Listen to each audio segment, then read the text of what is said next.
Here's 2 things that are free that you can do to help drift your E36. First tip is to help you rip the handbrake. If you've got an armrest like my daily, just completely remove it. They can unbolt back here. We want to be taking this out so it falls freely down. So there we go. Take the sleeve off.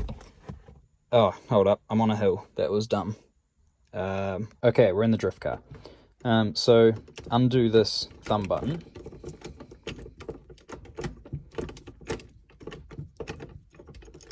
Cool, there we go.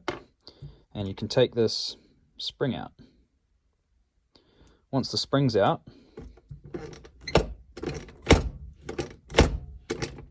just drops back down.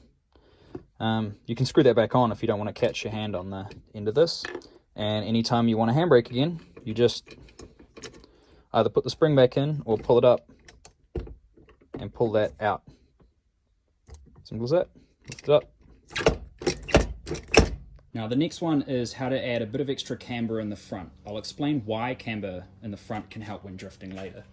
But you see there's quite a bit of camber there in the front, and there's a free way to do that. Alright, so to add some camber, let me show you the hub. This is your front hub. Your wheel bolts to here. Your steering rack tie rod bolts to here, and it turns like that.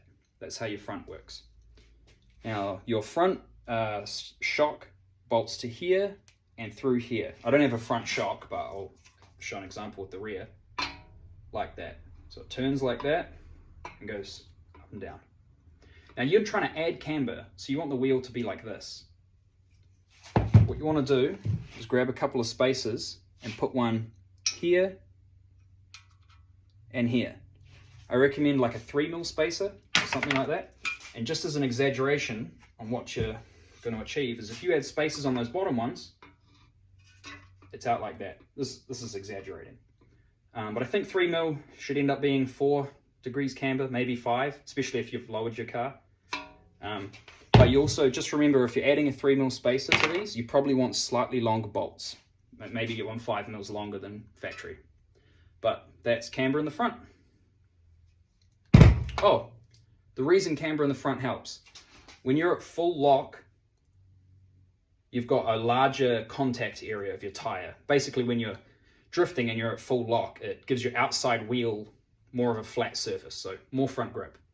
But just watch a YouTube video on that. I probably can't explain it.